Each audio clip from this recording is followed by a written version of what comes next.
Break के बाद आप सभी का हमारे इस प्रोग्राम में स्वागत है। मुलायम और अखिलेश यादव के बीच गृह युद्ध जारी है। इस बीच उनके चुनाव चिन्ह और समाजवादी पार्टी का क्या होगा ये कहना संभव नहीं। मुलायम अध्यक्ष पद चाहते हैं तो अखिलेश अध्यक्ष बने रहने पर पड़े हुए हैं। बुधवार को मुलायम को दिल्ली आना था, लेकिन अब उनका आना टल गया। इसी तरह ये खबर आई थी कि वो लखनऊ में प्रेस कॉन्फ्रेंस करेंगे, लेकिन अब ये भी टल गया है। आपको बता दें कि शुक्रवार को चुनाव आयोग साइकिल चुनाव चिन्ह पर सुनवाई करेगा। तब तक समाजवादी दंगल कहां जाएगा किसी को पता नहीं। मुलायम कैंप के गायत्री प्रजापति ने सोमवार शाम को ही पिता पुत्र की फोन पर बात कराई। इस बातचीत में अखिलेश ने कहा, साइकिल चुनाव चिन्ह बचाना है, इसलिए आप चुनाव आयोग से ज्ञापन वापस ले लीजिए। इसी के बाद मुलायम नरम पड़ गए, लेकिन मंगलवार सुबह जब अखिलेश मुलायम की मुलाकात हुई तो मामला पूरी तरह से पलट गया। सूत्रों के मुताबिक मुलायम की ये मांग अखिलेश ने ठुकरा दी है। अब इंतजार है तो बस 13 तारीख की कि चुनाव चिन्ह को लेकर चुनाव आयोग क्या फैसला लेता है। मुलायम ने अखिलेश से कहा, तुम ही उम्मीदवार फाइनल करो, सीएम का चेहरा भी तुम ही रहो। अमर कह चुके हैं कि वो पार्टी छोड़ देंगे। शिवपाल कह चुके हैं चुनाव नहीं लड़ेंगे, बस तुम मुझे अध्यक्ष रहने दो। कुछ इसी अंदाज में मुलायम ने अखिलेश से फरियाद की। बेटे के साथ 1.5 घंटे की बैठक में उनका पूरा जोर केवल एक बात पर ही रहा कि अखिलेश उनके राष्ट्रीय अध्यक्ष पद के लिए खतरा न बने। लेकिन बैठक में अखिलेश ने ऐसी शर्त रख दी जो कि मुलायम को मंजूर नहीं हुआ।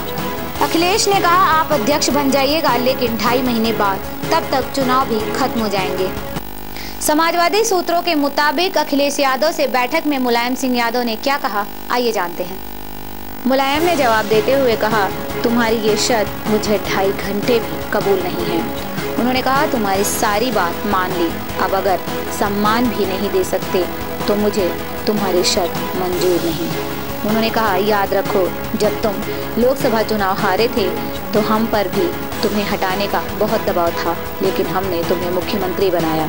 सूत्रों के मुताबिक अध्यक्ष पद को लेकर हुए इस टकराव से पहले अखिलेश यादव ने चिंता जताई कि चुनाव आयोग साइकिल चुनाव चिन्ह जब्त कर सकता है। इसके जवाब में मुलायम सिंह ने तल्खी से कहा कि तुम रामगोपाल यादव से कहो कि वो चुनाव आयोग से अपना ज्ञापन वापस ले ले। मोदी सरकार को घेरने के लिए कांग्रेस ने पूरी रणनीति तैयार कर ली है। इसी कड़ी में कांग्रेस उपाध्यक्ष राहुल गांधी जनवेदना सम्मेलन दिल्ली के तालकटोरा स्टेडियम में कर रहे हैं। जनवेदना सम्मेलन की शुरुआत हो चुकी है, जिसकी अध्यक्षता राहुल गांधी कर रहे हैं। मंच पर राहुल गांधी के साथ पूर्व पीएम मनमोहन सिंह, गुलाब नबी आजाद, मल्लिकार्जुन खड़गे समेत कई नेता दिखे। इस सम्मेलन में पार्टी अध्यक्ष सोनिया गांधी शामिल नहीं हो रही। सोनिया गांधी अभी भी पूरी तरह से स्वस्थ नहीं हैं।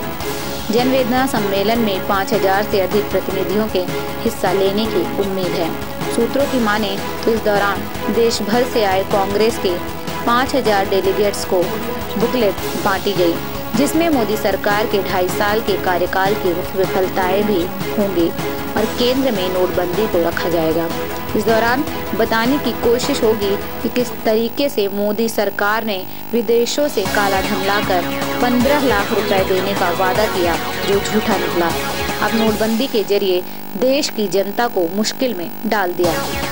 पंजाब में आगामी विधानसभा चुनाव को लेकर आम आदमी पार्टी ने अपना सबसे बड़ा दांव खेल दिया है। मनीष सिसोदिया ने कहा कि पंजाब में अगला मुख्यमंत्री अरविंद केजरीवाल ही बनने जा रहे हैं। पंजाब का मुख्यमंत्री कौन बनेगा? देखो, मैं आपको एक चीज कह दूं, आप ये मान के चलो कि पंजाब का मुख्यमंत्री तो अरविंद केजरीवाल बनने वाला है। सिसोदिया के इस दावे को पंजाब में सीएम के चेहरे के तौर पर केजरीवाल को आगे करने के रूप में भी समझा जा सकता है। सिसोदिया के बयान के तुरंत बाद कैप्टन अमरिंदर और सुखबीर सिंह बादल ने केजरीवाल पर तीखा हमला बोलते हुए पंजाब के हितों के खिलाफ बताया। खास बात यह है कि पंजाब में आपके प्रमुख चेहरे के तौर पर पिछले कई महीनों से काम कर रहे भगवंत मान भी कई रैलियों में खुद को सीएम उम्मीदवार के तौर पर पेश करते रहे हैं।